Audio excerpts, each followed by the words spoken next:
Jesus and his disciples were on the way to Jerusalem, and they had reached the border between the area of Galilee and the region of Samaria. As Jesus entered a village, 10 men with leprosy stood at a distance. Now leprosy is a terrible, terrible disease. It's a disease of the skin, and it's a disease that had no cure. That means that these 10 men had no hope of getting better. There was no medicine, there was no treatment, there was no doctor who could make these men better. And people who had leprosy were made to live separately from everybody else. They had to live in their own areas, surrounded by only other people who had leprosy. They couldn't interact with other people. They couldn't go up and talk in the street to other people, because other people would always keep their distance from people who had leprosy. So these 10 men who had leprosy had probably lived relatively lonely lives, probably lived lives that were quite separate from other people, and it was probably quite a sad life for them to live.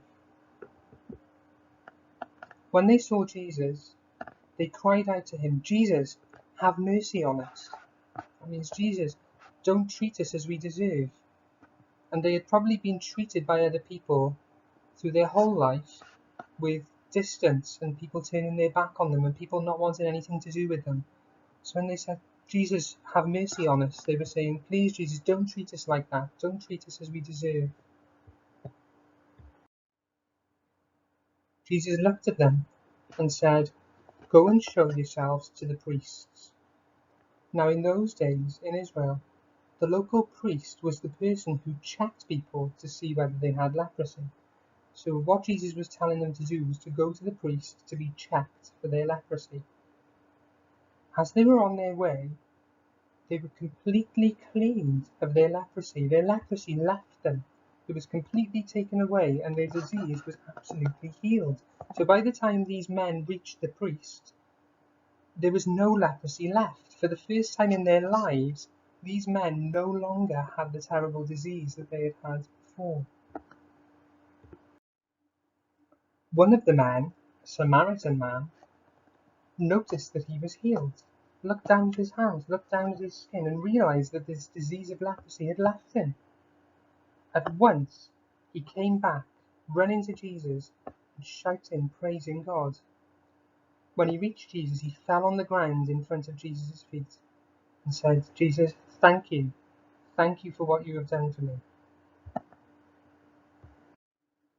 Jesus asked, "Didn't I heal 10 men? Where are the other 9? Are you the only one who's returned to me to give thanks for what I've done?" Then Jesus said to the man, "Stand up and go. Your faith has healed you." So what does this story show us about Jesus?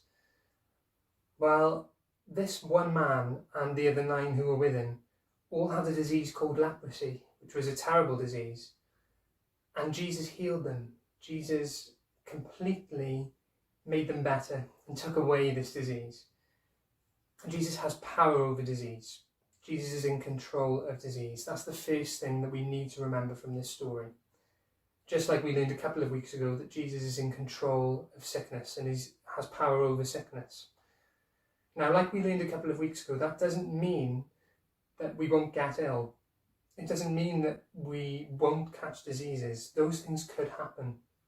And they could happen to people we love, and they could happen to people we know, and they could happen to anybody. But what this story does show us is that the problem of disease is not too big for Jesus. It's not too big a problem. He has power to deal with it. He has the capability and the ability to deal with disease. And that can be a huge comfort to us right now, particularly at this moment in time. When the one man out of the 10 returns to Jesus, what does Jesus tell him has healed him? He says, "Your faith has healed you." And this is not the first time over these last few stories that we've heard the word faith, is it? What is faith? Well, faith is being sure of what we hope for, sure of what our hope is, and certain of what we do not see.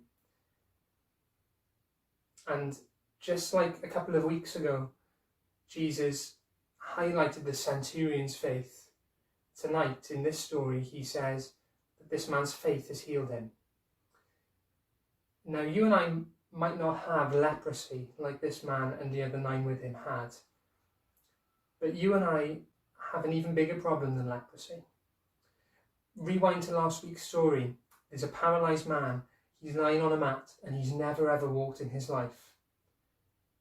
But Jesus shows us that that's not that man's biggest problem. His biggest problem is his problem of sin. And it's the same for you and it's the same for me. Our biggest problem is sin.